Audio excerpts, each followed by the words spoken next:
Hello, welcome to the Battling Barrow Gaming. My name's Kev. Just recently I managed to acquire the Battle Masters board game and I thought I would spend some time painting it.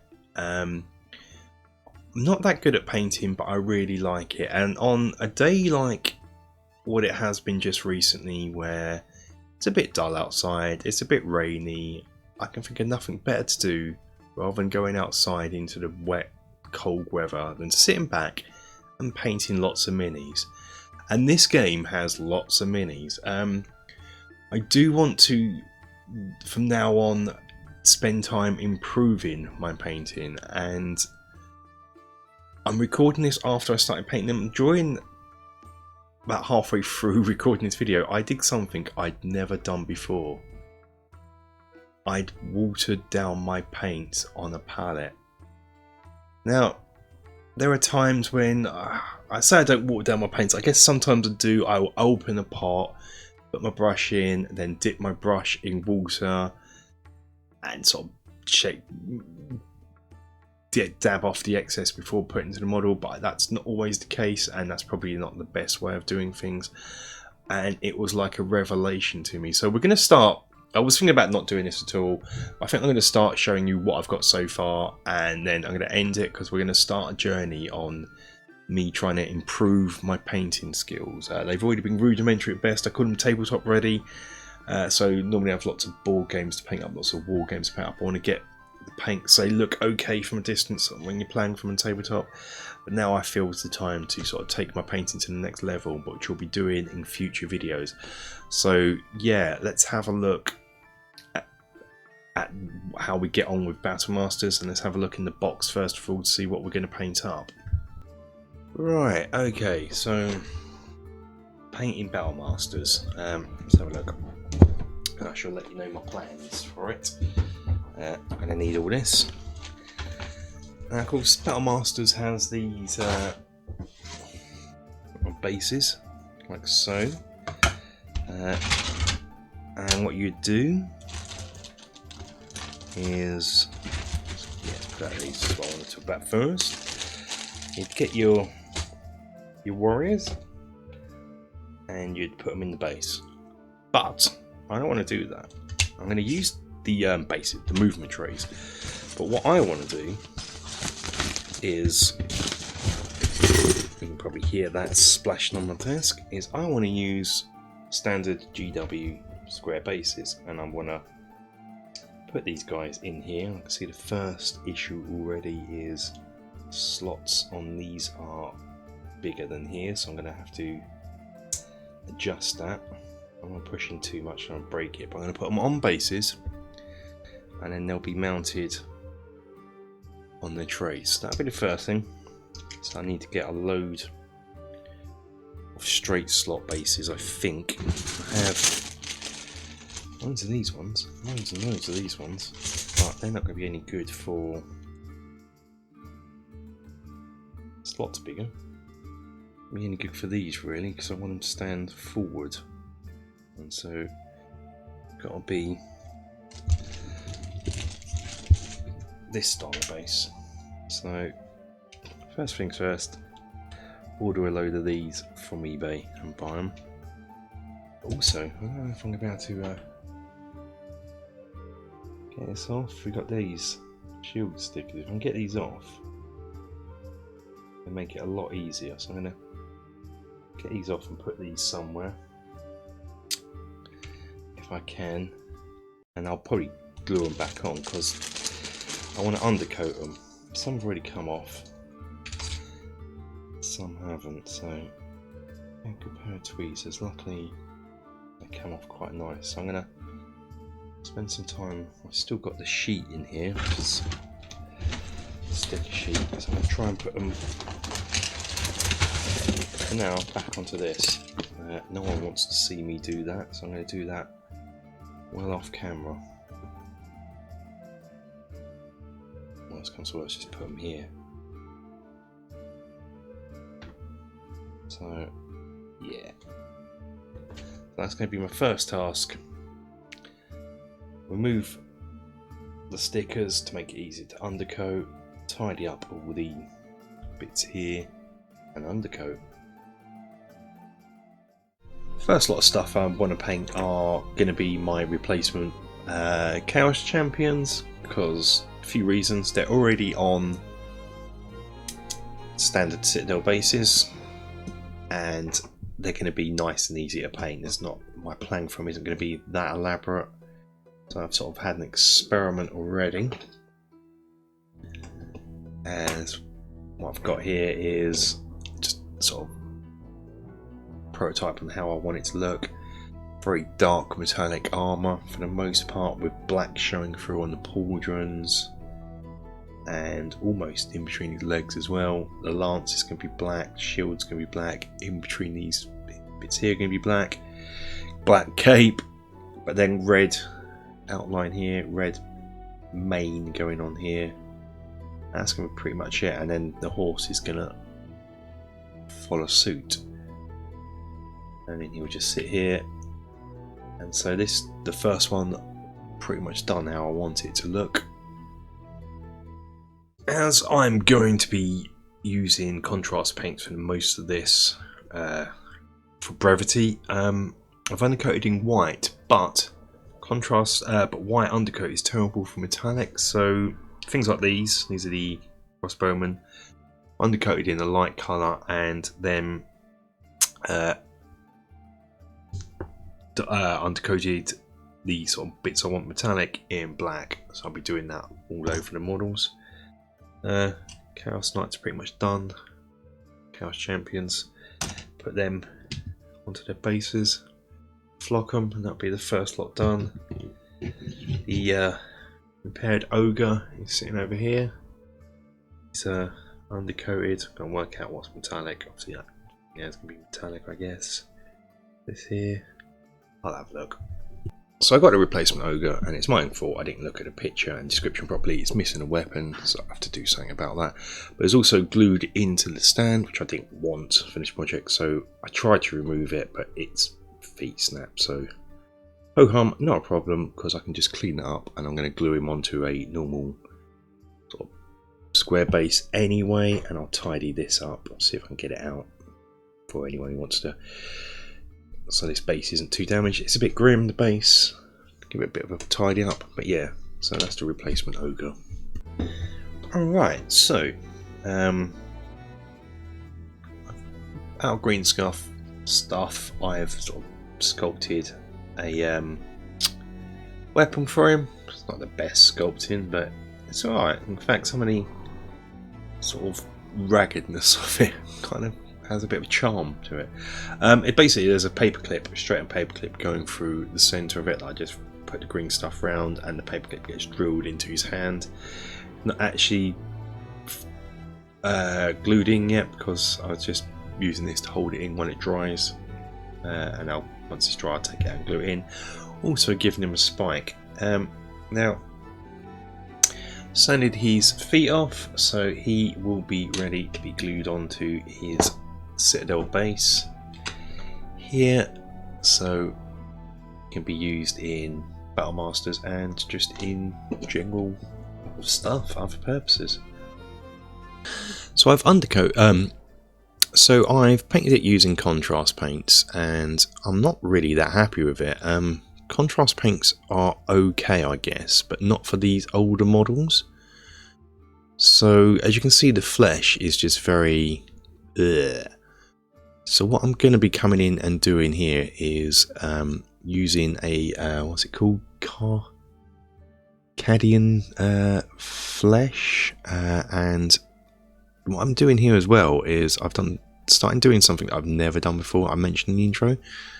I'm actually watering it down. I got this free paper palette with Mortal Realms, so I thought I'd give it an experiment and see how it goes. So put a blob of it in on my paintbrush, watered it down, and I've got to say it's going on much easier than and nicer than what I've ever done before. Yes, so this could be, and this is the start of a mini revelation for me, where I want to spend time improving my painting, which just I'll start doing after this video. But for now, I'm just getting to grips with watering down my paints and just getting rid of, I don't know, it's very, anyone can describe it as very washy contrast paints. I think they're brilliant, but for more modern miniatures where there's a lot of detail, contrast paints don't seem to do too well on flatter surfaces, and these older miniatures are quite, they're lovely, and I love the aesthetics of them, as I always say, but there's just not a lot of detail for that contrast paint to get into, so it just sort of pulls on the surface. So I'm going to have to go over it in a more conventional, traditional style, which is what I'm doing here. So I'm now doing something that I haven't done for years really, and that's actually mix paint. I've got lazy over the years, because you normally have such a nice range of colours, you don't really need to mix. But I thought as I'm doing all this watering down my paints and using the palette, I'm going to come in with a sort of 50-50 mix of Cadian, I want to say cardigan, I always want to call that cardigan flesh, and Kislev flesh, just to paint on the more raised bits. And I gotta say, I was watching, the reason for this, why I'm doing this, is I watched a Goobertown Hobbies video where he's talking about painting like this, flesh like this, and I think he'd done it using, what are they called, lizardmen, warhammer lizardmen, Saros, whatever they're called, but the lizardmen, he's painting some shields where he's just doing these little dark blob, medium blob, light blob, and it was again like a mini revelation. So I thought I'd try and do this for the flesh.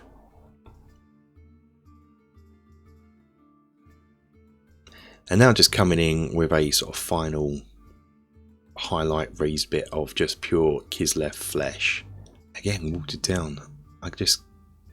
I've heard this so many times, people say water down your paints, and I always poo-pooed it, but oh my goodness. Oh my goodness. And you know, definitely not the world's greatest painter, I get by, but already I'm really pleased with this, especially compared to how it looked before with the contrast paint. And so during the recording of this video, Robin S got in contact with me and said he's got a spare Ogre that he would send me for free, and that was very nice. I offered to pay for postage, but he even didn't worry about that, so thank you for that. This is amazing. So he arrived, so he's got his weapon, which is great. He's got his spike and his helmet, so I'm going to use this now. And one thing I want to do is attach him to a base, but I don't want to cut his slot off, because that would be sacrilege, I think, for a miniature this old. So I'm just going to put a blob of glue on the bottom, push him onto the base so I can see where his slot goes. And I'm just going to cut this out using a craft knife. It'll probably take multiple cuts and scores through to do so, but I shall persevere. Did they ever make bases this size with slots in, or was it always just the ones with the holes in? Doesn't matter, but this is how I'm going to do it. So I'm just going to score in a few times just to get the general size, and then keep working the blade until it cuts out. This isn't an original Games Workshop base, it's something I bought from eBay, and it's slightly thinner, and you can probably notice here that when I was cutting it out, it sort of snapped, but not to worry. When it's all glued in, you won't notice this here, so I shall do that now. The last thing I'm going to be doing for this Ogre for now until the next video is I'm just going to green stuff, or have green stuffed all the gaps in, and I shall leave that for now and undercoat him later. As I'm doing a combination of using contrast paints for the colour, but traditional metallic paints for the rest, I need to undercoat those bits in black, because metallics and black really don't mix. You can see I've forgotten to do this one. I undercoated him in silver before I realised. I'm going to leave it to have a little comparison at the end. Perhaps he's got nice new shiny armour that he's just managed to acquire and put it on, while the others all got sort of older, slightly battered armour. So I'm just going to undercoat in black in places where all the metallic is. Haha, I'm also going to thin down my metallic paint, and oh dear, yes, why have I never done this before? Yeah, so after this project, well, I'm just painting the end, but I'm going to have a little pause, and I'm going to get some I think I'm going to invest in a wet palette, and I'm going to try and improve my painting skills, because what I've done before, I enjoy painting, but it's not something I particularly want to spend too much time on because my time is short.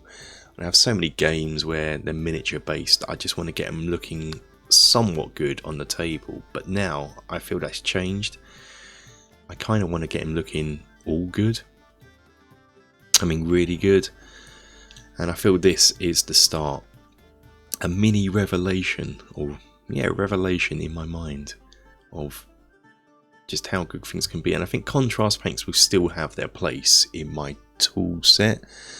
They're great for if there's, you know, getting those colours in, and even then I may even try doing use contrast paints to get the base and shade, and seeing what a highlight can do to them. Perhaps not for this project because there are too many miniatures, but the odd miniature I might have an experiment on. Let's have a look at the non-black metal, wow, that's bright, the non-black metal paint and the black metal paint. And just because my camera just hates autofocusing, there we go. Nope, come back camera, you can do it. There we go. You can sort of see the difference already. It just looks, I kind of prefer the black undercoat, always have. So I've given it a wash of Nern oil, and what I'm doing now is something I haven't done for years either. Coming in with a brighter silver, and doing some edge highlights, and again watering down these paints. I've always avoided edge highlights. I used to find them quite difficult, but then that's probably because I was using thick clumpy paint straight from the pot. I mean, this is just a dream, really. So I've got all the models done, and now I'm just reapplying the stickers. And one thing I should note is the choice of colours I used. Originally I was looking through images on Google, looking through the Empire Heraldry book, looking in the Empire Army books to get colour schemes, and then it just hit me, well, these already have that decided for me. They have their shields have it done, and those that don't have shields, such as the archers and crossbowmen and the like, they have flags that go on their movement base, so I'll just use the colours for that to do the heraldry on them. So we can see here I've got these that match the shields, red and white. Underneath I've got some that are blue, yellow and red, and then below that sort of blue and red with a splash of yellow just on the feather. And I think they look really good now with the shields in place. I may have to glue these stickers on because where I've removed them, the adhesiveness doesn't seem to be as strong, but I can do that later on. And this is what they look like finished. I'm really happy with these. I'm not going to show you the rest of the painting of all the other models. I think that'll be too much. I think you're going to get the general gist and idea. So once we've done this, I'll sort of set them up and we can have a look at all the Empire painted. But just with those shields in place, they just really work for me now. I am really happy with them. Really happy. Just before we have a look at the sort of finished Empire army, I just got to say another thank you to a member of the community, Tony Barber, who said he had some spare bases, so got these. And you'll notice these in here, these little tokens. So I got all the spare, I've got all complete bases now, so thank you for that. But we're also chatting about some advanced rules to play with the game, and these read beautifully. So he dropped them over to my house, which is great for. We had a nice little chat, which is amazing.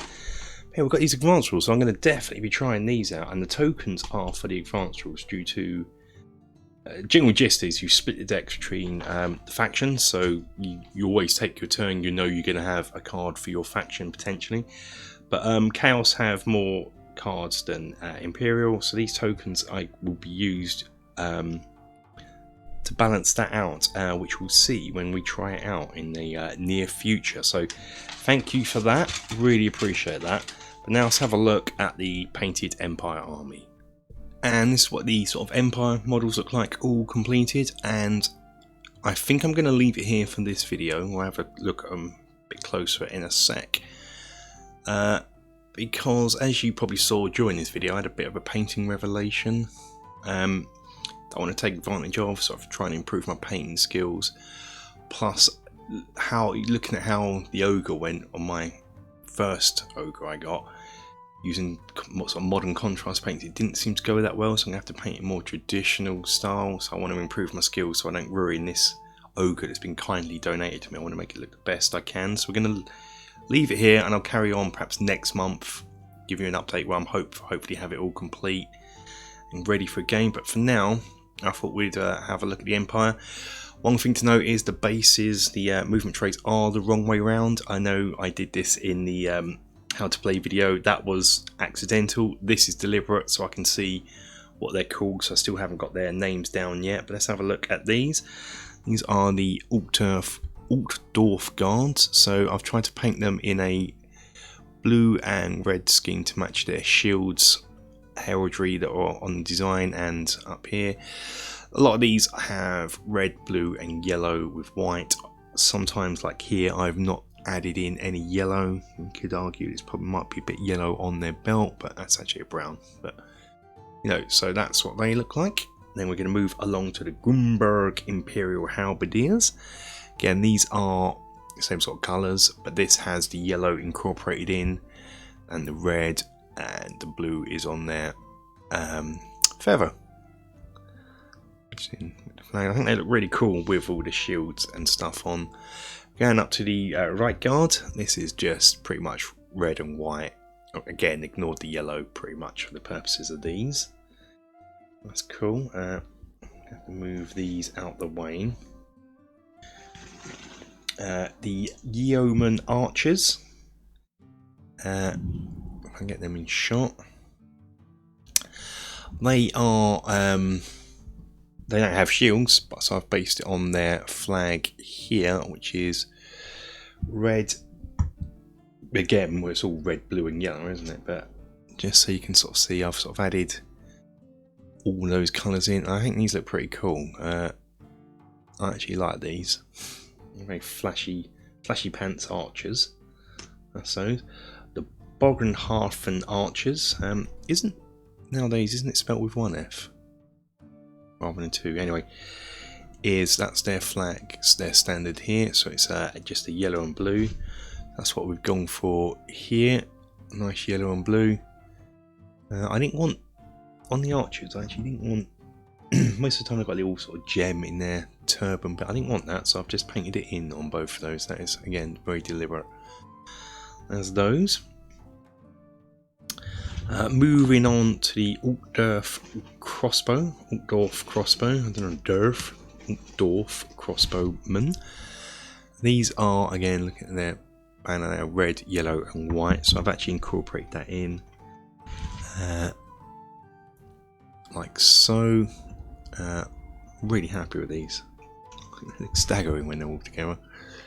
Considering they're quite simple models, very impressed with those. And move on to the Imperial Artillery.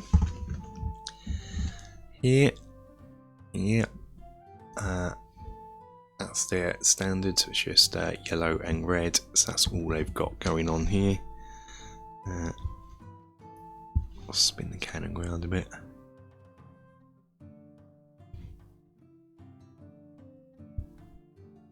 Yeah, really. Actually a pleasure to paint this one. Even though I paint so many miniatures in one go, I do get a bit fed up, but these worked out really well, so I'm going to bring these forward. To bring the knights forward. These are the Knights of the White Wolf, which is that shield. One thing I did notice, even though I put the stickers away really carefully, I managed to lose one here. So if I don't find it, I'm going to have to paint it in or print it off, probably paint it in. But yeah, so that's these. I think we should spin these around just to see the barding, which is slightly different from horse to horse. One thing to note is I hate painting horses. I love knights, but I hate painting horses, so this was painful for me to do. A different style of barding. But what's weird is I say I love knights, so love Bretonian and love these Empire models. These are great. Hate painting horses. And in Middle Earth SBG, one of my favourite armies is Rohan, and of course they're all horses. Yeah, I don't know why. Sadist. The Reichland Imperial Knights next. These are just a simple. Their banner there has a lot of red and yellow in, but their flags on their lances are just red. So red and white. So why are you not auto-focusing, camera? Autofocus. You're not auto-focusing. Great. You're doing so well.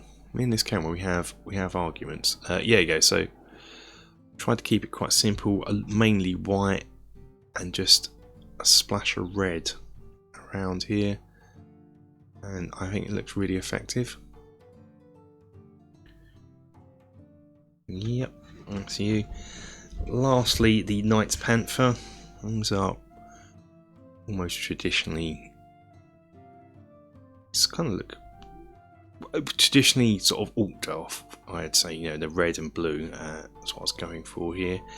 Splashy yellow is only on the centre part of the feather, sort of kind of like it's only a splash. So again, these, and yeah, a little bit of yellow on the back of the horse here. Just got to brush some grass off there. Yeah. One thing I'm missing is the Lord Knights, which didn't come with the set, even though it was complete. I'm never going to stop banging about that, am I? But I shall pick them up later on. For now, I'll just use some Bretonian models I have if I play a game, if I don't get them done before then. But yeah, as I said, I'm going to leave it here. Next, it's probably gone on long enough, and I do want to take my time on the Chaos models. I've made a start already with the Chaos Warriors. I've got the Ogre prepped. He's still here, prepped, ready for his paint job in the next video of this. So yeah, that'll be it. Thanks for watching, guys. Hope you enjoyed. If you did, hit the like button. Got any suggestions on painting? There'll be future videos where I'm going to try and go through a bit of a masterclass in paint. I don't know if masterclass is the right word, but anyway, just going to do a series of videos where I'm going to try and improve my painting skills. Just watering down the paints, painting these models is like a mini revelation. I want to follow that up. So yeah, like, subscribe, and leave a comment down below. I always like chatting away. Until the next one, guys, take care.